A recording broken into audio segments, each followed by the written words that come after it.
Buenas tardes, Pablo. Bueno, primero gracias por recibirnos, por la amabilidad de recibirnos en tu estudio, que es tu casa también, de alguna manera. Sí. Así que, bueno, muy agradecido por eso, por la gentileza, ¿no? Este es un trabajo que estamos haciendo para la carrera y en realidad lo que queremos es conocer ciertos aspectos de tu profesión de reportero gráfico, que no están más bien relacionados con la técnica, sino con otros aspectos, ¿no? que también tienen que ver y están muy vinculados incluso al sentir personal del reportero, claro. ¿Cómo fue que llegó la fotografía a tu vida y en qué año empezaste a trabajar en el diario? Bueno, ante todo, buenas tardes. También estoy agradecido porque bueno, hayan decidido convocarme para esta actividad. Me gusta, me siento comprometido en dar una mano también cuando puedo. La fotografía llega a mi vida en realidad cuando tenía 16 años. Yo estaba estudiando, soy residuo técnico químico, y cuando estaba estudiando el ciclo superior era nocturno, entonces quedaba buena parte del día libre y buscando hacer alguna changa, digamos, de pibe como para ganarnos unos mangos, empecé a trabajar con un fotógrafo de cadete, repartía las fotos. Más allá de eso, a mí me gustaba la fotografía, pero bueno, no había en mi casa equipos con que practicar, ni antecedentes familiares. Sí había un gusto por la fotografía familiar. Ya mis abuelos, por parte de mi viejo, eran muy de viajar y hacer fotos, y a mi vieja también le encanta, así que siempre tenían una camarita. Eran muy simples las camaritas, pero había una intención.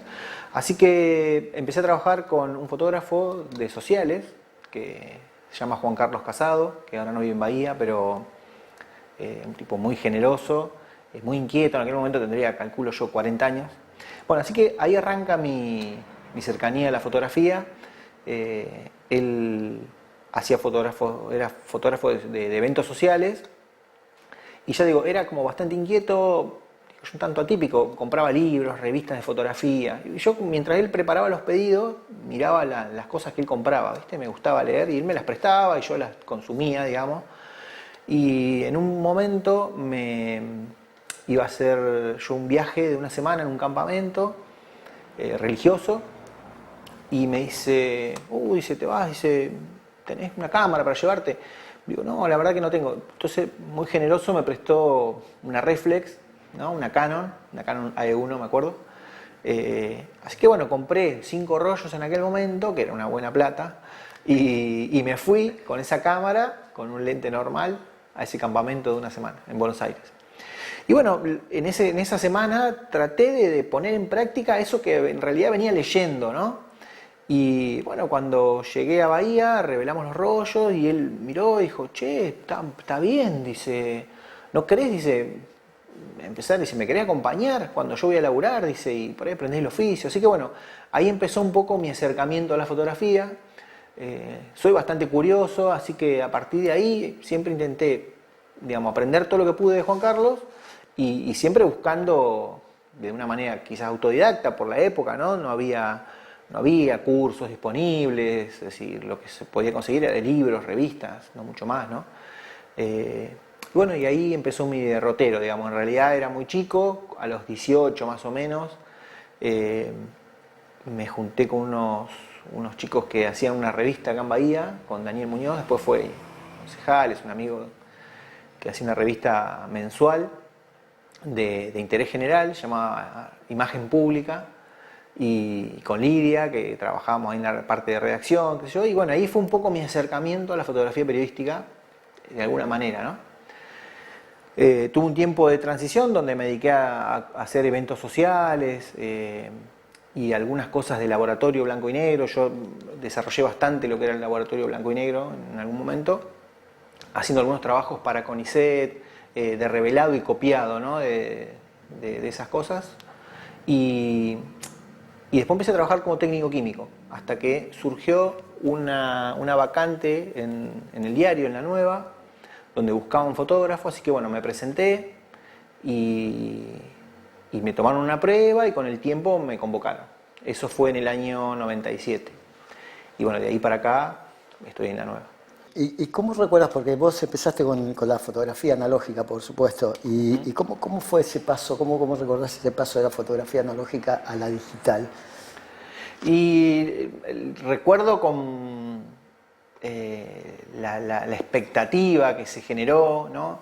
La fotografía analógica tiene una magia, un misterio que sigue siendo hoy en día hermoso, porque toda esa incertidumbre, el hecho de hacer una imagen, de construir, de sacar una foto y que permanezca latente en ese rollo dentro de la cámara, estanco, que no le entre la luz, y luego, bueno, revelar y que aparezca esa imagen, y una vez que apareció, trasladarlo a un soporte de papel, era todos procesos como de incógnita, ¿no? Y esa incertidumbre, esa espera, esa duda también, es interesantísima, ¿no? Es angustia por momentos, es felicidad extrema cuando ves que está. Sin embargo, cuando aparecía la imagen, también para eso implicaba límites, porque vos, un rollo tenía una capacidad muy limitada de imágenes. Entonces vos eras mucho más selectivo y siempre estaba esa duda de qué pasaría si sacara más, ¿no? Porque yo tenías un límite muy acotado y si vos siempre pensaba, bueno, y si en vez de sacar 24, 36 saco 100, ¿qué pasa, no? Y bueno, cuando llegó la fotografía digital, fue también maravilloso, ¿no? Es decir, esa libertad de poder tomar casi infinitas imágenes y de poder controlar un parámetro más, porque la fotografía analógica te ponía la limitante de que la película tenía un grado de sensibilidad X y ahí se mantenía, y vos tenías que jugar con los otros dos factores. Acá se ampliaba muchísimo el horizonte y por otro lado la posibilidad de cambiar incluso foto a foto, o sea, vos podés cambiar la sensibilidad entre una foto y la siguiente. Así que yo lo veo con gran alegría, si bien como todos o como gran parte de los que pasamos por la otra etapa más analógica, guardamos cierta nostalgia, cierto recuerdo con mucho cariño, decimos, estaba bueno también. Creo que el pasaje a la fotografía digital fue estupendo, le hizo mucho bien a la fotografía, la volvió mucho más democrática, la acercó mucho más a la gente. Bueno, de hecho hoy por hoy todos tenemos una cámara en el bolsillo, ¿no? ¿Cómo ves el hecho de la fotografía? ¿La fotografía se toma, se saca o se hace? Yo creo que la fotografía se hace siempre. A veces ocurre que pareciera que se toma porque uno está a la expectativa de algunos momentos, ¿no? Sobre todo cuando hablamos de distintos estilos dentro de la fotografía, particularmente en la fotografía a la cual yo me dedico, que es la fotografía periodística. Uno muchas veces está a la expectativa de los hechos y los va registrando. Entonces, en un punto pareciera que uno la está sacando. Sin embargo, inevitablemente uno construye esa imagen desde la toma, ¿no? Entonces, nada, siempre la estás haciendo. Cuando hablo de eso, cuando hablas de otro tipo de fotografías, no sé, fotografías de producto, fotografía publicitaria, o de eventos sociales también, ¿no? Uno a veces puede construir esa imagen, es decir, armando esquemas de iluminación, parecido a lo que podemos hacer acá, ¿no? O también ir guiando las situaciones, ¿no? Entonces, con más razón pareciera que uno está haciendo las fotos. Y si hablo de una fotografía mucho más jovista, de paisaje y demás, lo mismo, uno se va arrimando y va fotografiando desde su lugar, desde su elección, ¿no? Desde dónde la vas a sacar, cómo la vas a sacar, qué parámetros podés torcer, qué cosas incluís, qué dejas fuera, ¿no? Así que siempre uno está haciendo las fotos.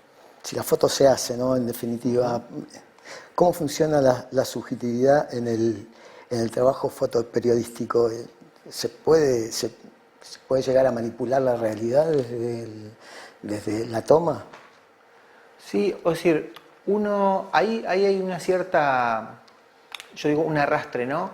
De los comienzos de la fotografía, que hubo un gran debate, una discusión, por llamarlo de alguna manera, entre lo pictórico y lo fotográfico, discutiendo si eran artes, no eran artes, ¿no?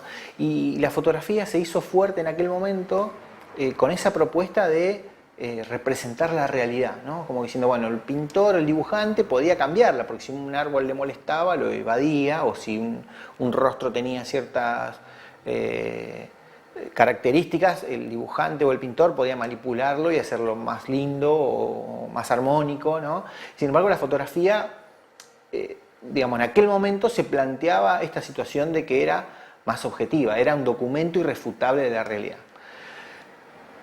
Y eso se viene arrastrando durante mucho tiempo, lo cual es erróneo, ¿no? Desde el vamos es erróneo, porque no es objetivo, nada es objetivo. Todo tiene la subjetividad de quien manipula la herramienta o de quien está haciendo la toma. Y ya digo, uno puede incluir o excluir cosas y eso, o cambiar simplemente los puntos de vista, y eso en la representación de esa imagen puede tener diferentes interpretaciones y acentuarlas o disminuirlas, ¿no? Pongo un ejemplo nada más, uno puede aplicar un punto de vista un tanto bajo y a quien está fotografiando lo engrandece en algún punto. Si bien es inconsciente, para la mayoría de la gente que lo está observando, uno da cierta interpretación a esa imagen, le da un carácter diferente, que si yo me pongo desde un punto de vista un poquito más alto y pareciera achicar al personaje, ¿no? Hablo si estamos en un retrato. No significa que todo sea de esa manera, pero sí creo que no hablo de manipular, hablo de dar tu punto de vista, ¿no? Y sin dudas, sacando de lado que ya no hay objetividad, todas son subjetivas, ¿no?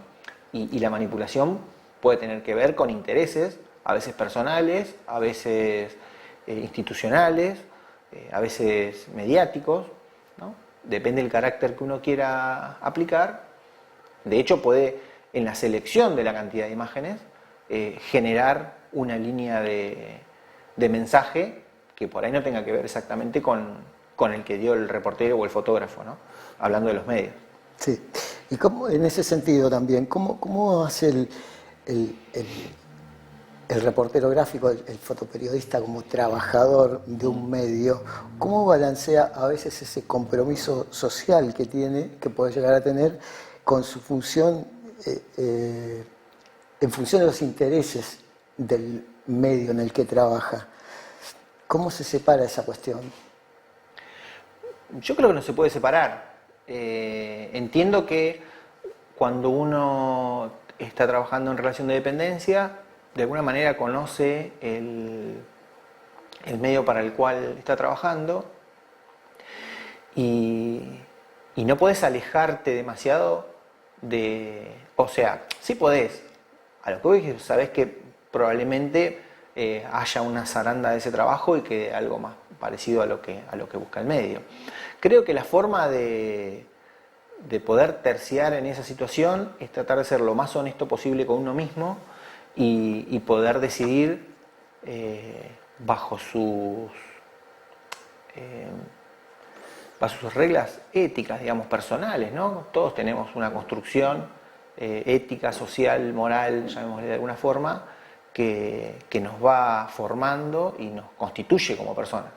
Bueno, creo que hay que tratar de ser lo más coherente con uno mismo y después uno sabrá cuáles son sus límites. En mi caso, intento, obviamente con mis cuestiones y creencias y demás, ¿no? Plantearme el hecho de, ante situaciones complejas, porque hablamos que la mayor parte de las veces no estás poniendo en juego toda una situación, ¿no? Pero en situaciones que son más complejas, intento ser lo más empático que puedo. Esa es un poco mi motivación. Trato de ser empático con el otro, sin por ello desvirtuar los hechos que están ocurriendo, ¿no? Ante muchas situaciones uno se cuestiona, ¿no? Se repregunta que hasta dónde puedo, hasta dónde no puedo, qué debo hacer o qué no. Y en ese caso creo que la forma, al menos mi forma más sincera, es en el momento del trabajo hacer el mayor registro que pueda. Y luego puedo decidir ética y personal y profesionalmente seleccionar mi trabajo, que es el que voy a pasar.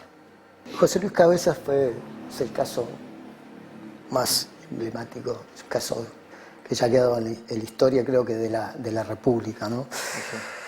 Sí. ¿Cómo afectó lo que pasó al fotoperiodismo, al trabajo del fotoperiodista? Yo creo que la forma en que lo afectó es, en un punto, quizás tomar la conciencia de cierta vulnerabilidad que de repente tal vez no estaba asumida, o sí, capaz que es una percepción, ¿no? Yo cuando me tocó empezar, que fue para más o menos el caso donde se dio lo de José Luis, en aquel momento, más chico, ¿no? Hizo como un quiebre de temores y demás. Pero al mismo tiempo también le dio una fortaleza distinta, ¿no? Esa forma de como de cierto escudo que estaba en la cámara y que después le dio visibilidad social, ¿no? Y también fue un reconocimiento de la importancia que tienen o que hemos tenido o que tenemos los reporteros gráficos, que es ir registrando y dando testimonio o dejando plasmado documentos de distintas situaciones históricas que uno en el momento quizás no se da ni cuenta, ¿no? Pueden ser históricas con el correr de los años, pero sí que tiene la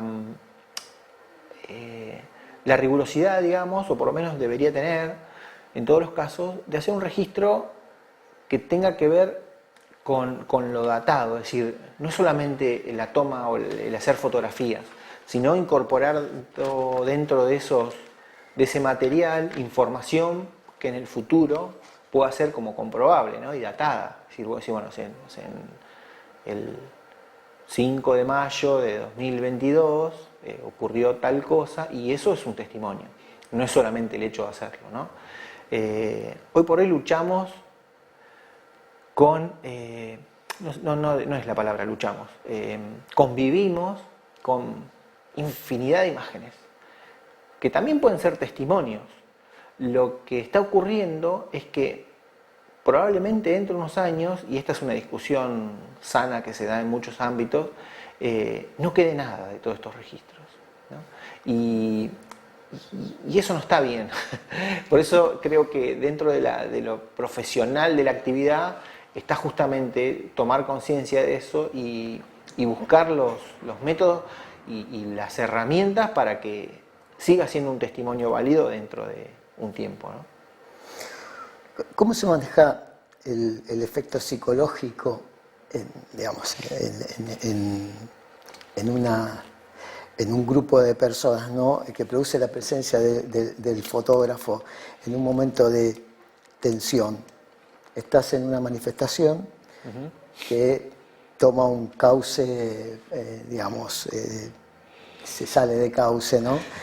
Y deriva en algún hecho violento o algo. El fotoperiodista está ahí, sí, debe estar, pero a la vez debería ser invisible, sí, no sé. Volvemos un poco a los puntos de antes, ¿no? No somos objetivos, somos subjetivos, ¿no? Y desde ese lugar el trabajo es justamente el registro, nuestro trabajo está en el registro. Lo que suele ocurrir, y a mí eso sí me hace... Mira, volviendo al punto de que la pregunta anterior, ¿no?, de José Luis, hay una sensación extraña que a mí me da, que pareciera que una persona con una cámara es peligroso. Vos fijate que esto que vos decís, en un punto lo que me estás preguntando es un poco eso, es decir, ¿qué pasa cuando la gente te descubre sacando unas fotos, la cosa se desmadra, no sé, están haciendo algo que no se debe, ¿no? Y hablo de la gente, no estoy hablando de los manifestantes, hablo en general, sí. La situación se desmadra y puede desmadrarse de cualquier lugar. De hecho, en el caso de Cabeza se desmadró desde el lado oficial, llamémoslo, ¿no? Sí, sí. Pero bien, sigue persistiendo, al menos yo creo eso, sigue habiendo un prurito. Uno ve a alguien, alguien con una cámara sacando fotos y la gente asume que sería como un peligro porque, no sé, se comunica a veces con policía o dice, no sé, hay alguien sacando fotos, como si eso fuese, digamos, un problema, ¿no? Y en el caso de las manifestaciones o los hechos, digamos, que se estén dando, cuales fueran, y se va de cauce, otra vez, desde este lado está el registrar, digamos, ¿no? Y suele pasar, creo que es un problema social, que quien está rompiendo las reglas se siente amenazado y pareciera que el peligro es el que lo está registrando y el peligro generalmente lo causa otro, ¿no? En esos casos creo que es un poco de oficio, un poco de supervivencia, no sé. Nada, uno intenta moverse sin tratar de ser el eje de las discusiones, pero si en un momento te pones, nada, lo más sano es tratar de, digamos, no sirve de nada arriesgar la integridad personal, ¿no? Uno intenta moverse, tratar de seguir haciendo su trabajo o hacer el registro y bueno, no exponerse a esas situaciones. Si te expones y demás, cada uno creo que lo resolvés como podés. Siendo otro aspecto de la fotografía, ¿no? La fotografía social. Hay una cosa que es muy importante y creo que por ahí hoy el hecho de que todo el mundo pueda hacer una foto con su teléfono, de alguna manera quizás se ha perdido la comprensión de la importancia que tiene la foto social como testimonio. ¿Cómo ves ese compromiso que debería tener el fotógrafo que hace fotografía social con la persona que, digamos, o con el grupo de personas que va a fotografiar? Sí, yo lo que de repente siento es que se ve como una salida laboral muchas veces, no digo fácil, pero que puede resultar, digamos. Entonces, mucha gente no sé si mucho, algunos profesionales no dimensionan la importancia de ser el encargado de obtener ese registro. No sé si subestimando la situación o no dándose cuenta quizás de que muchos de esos eventos son únicos e irrepetibles. Entonces, hay un nivel de profesionalismo que deberían tener, obviamente desde el compromiso primero, ¿no? de entender esa situación, de decir que bueno, mirá, esto es un evento único y probablemente para esa familia tenga una importancia muy grande y eso merece, ya digo, toda esa seriedad al momento de ponerse a trabajar y pensar en ese registro, ¿no? Desde mi lado trato de tomármelo, y siempre lo hice quizás por un poco de herencia de quienes fueron mis primeros mentores, Juan Carlos, quien guardo un cariño enorme, donde él me transmitía un poco esa situación. Y quizás en aquel momento era más vívido, porque probablemente no hubiera más registros. Hoy por hoy, como decís vos, todo el mundo tiene un celu, todo el mundo saca fotos, bueno, si falla o si el profesional no cumple, de alguna manera pueda quedar un testimonio igual, ¿no?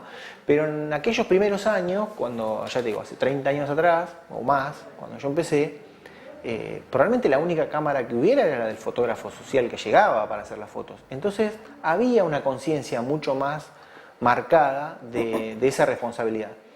Y se transmitía, yo digo, mi Juan Carlos me decía, mirá, esto es muy serio, es decir, no podés ir, si vos fallás, no sé si la cámara no estaba bien, si fallaba algo, probablemente no quede nada, ¿no? Y es un testimonio súper importante porque tiene que ver con la historia de esa familia y sería como un hueco, ¿no? Es como un ladrillo que falta y se tomaba con esa seriedad. Quizás por eso un poco yo lo vivo y lo siento de esa manera, intento transmitirlo cuando doy mis talleres o cuando me junto con algunos colegas más jóvenes, chicos que están empezando y se empiezan a dedicar y es una de las, no sé, sugerencias que me gusta dejar, digamos, de que tomen conciencia de ese grado de responsabilidad y del valor que tiene, por dos lados, por el valor que ellos mismos le pueden dar a su trabajo, porque también es parte de tu propio valor, es decir, bueno, mi trabajo vale esto porque también la otra persona tiene que darse cuenta que lo que yo estoy haciendo es parte de su vida y un testimonio que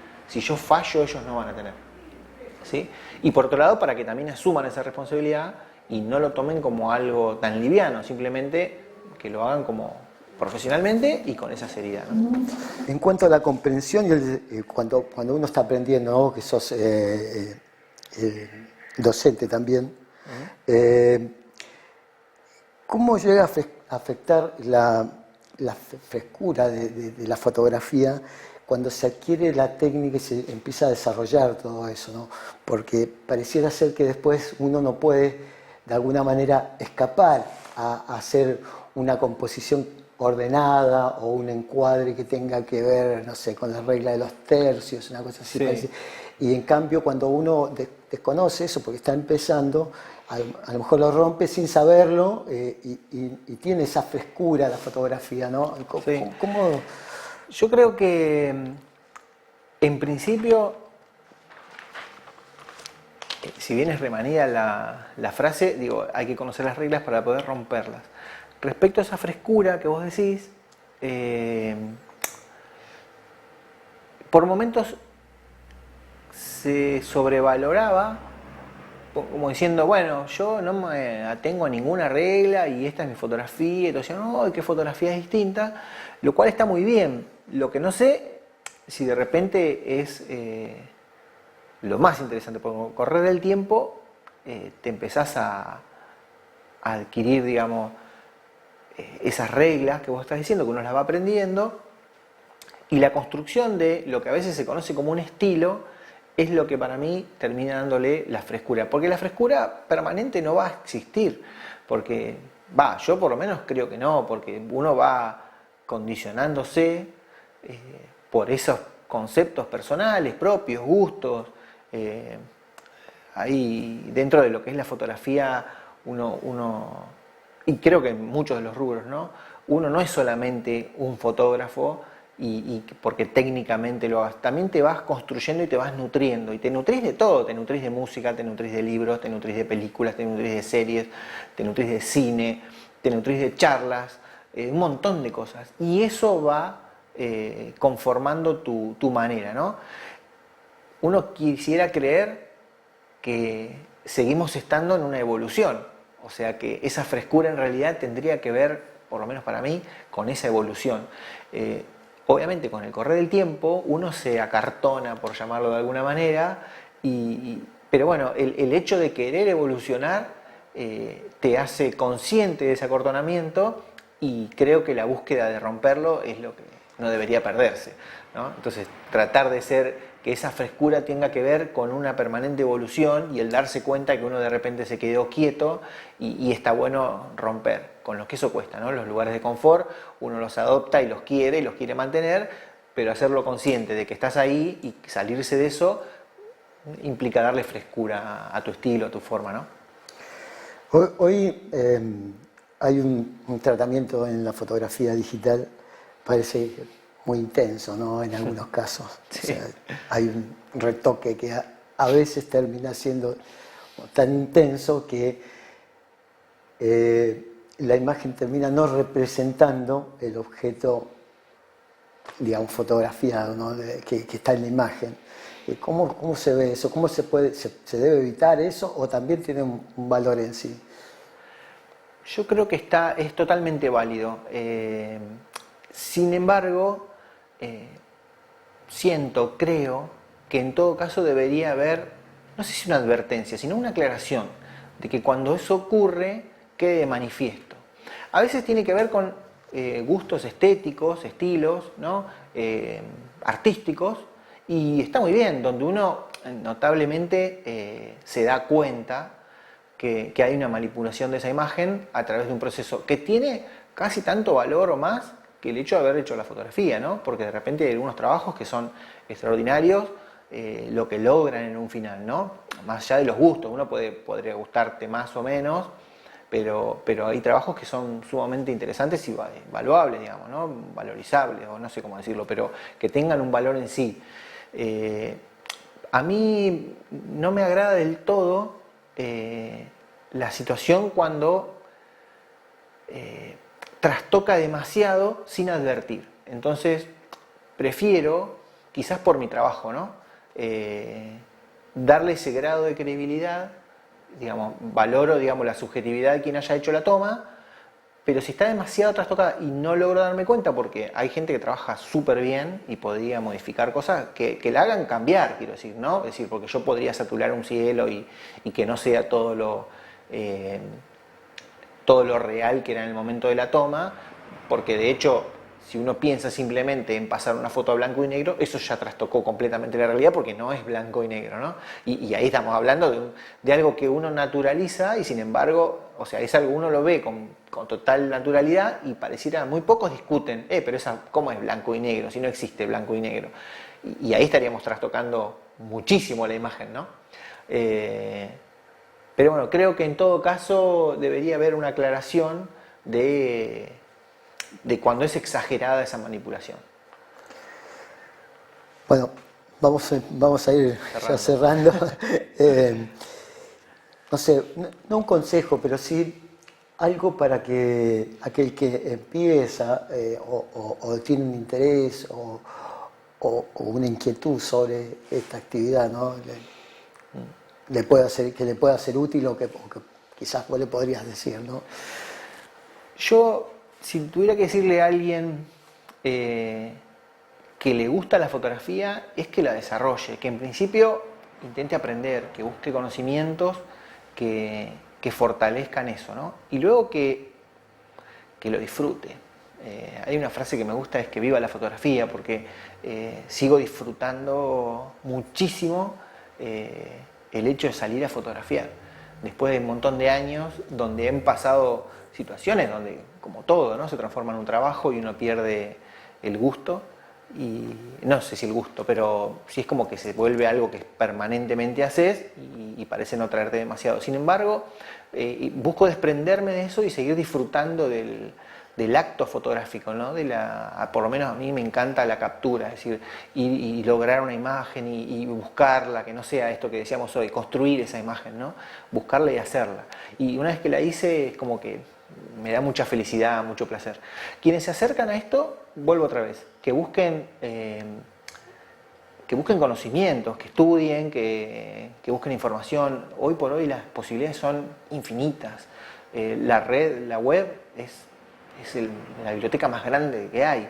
O sea, podés encontrar estilos, forma, mirar muchas fotografías, conocer autores, que antes eran difíciles, ¿viste? Entonces nada, que disfruten desde ese lugar y cada uno va encontrando el rubro, es decir, si puede ser como un trabajo, desde mi lado la sugerencia es que no se queden quietos nunca, que siempre intenten aprender algo más. Seguimos en una evolución otra vez, evolucionando permanentemente y eso te mantiene vivo y la fotografía se mantiene viva después de ¿cuántos años? 200 años, estamos dando vuelta.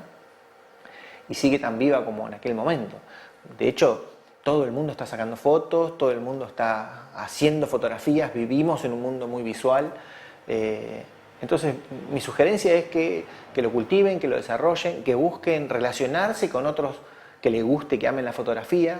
Creo que ese es el factor determinante para poder disfrutar de esto. Buscar un espacio de compartir, ¿no? Como en tantos otros rubros. Yo lo hablo de la fotografía porque es lo que me apasiona, digamos, pero en cada rubro, es decir, si te gusta la cocina, te juntás con gente que cocina. Y esto es más o menos lo mismo. Si te gusta escribir, te juntás con gente que escribe. Y la fotografía es igual. Y es en esos ámbitos donde creo que más podés crecer. Porque compartís, porque escuchás, porque recibís una crítica, porque te preguntan y das tu opinión.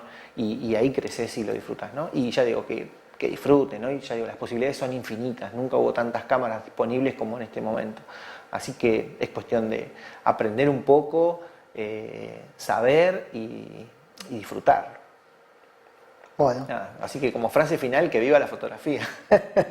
Bueno, Pablo, agradecidísimo, muchas gracias por la oportunidad, por haber aceptado digamos, darnos una mano con esto y por aportar todo esto que seguramente va a quedar y va a enriquecer a muchos que lo puedan ver, ¿viste? Porque es la visión de una persona con experiencia, de una persona que ama esto y eso tiene un valor ya de por sí. Así que bueno, muchas gracias y bueno. Bueno, gracias a ustedes también por la invitación. Ojalá sirva, y si no sirva, que disfruten de una charla, digamos, entre dos que se conocen y disfrutamos también un poco de esto, porque vos, Dani, sé que también te gusta mucho la fotografía, así que en parte es compartir un poco algunas visiones. Bueno, gracias por la invitación y un placer. Cuando quieran, acá estamos. Muchas gracias.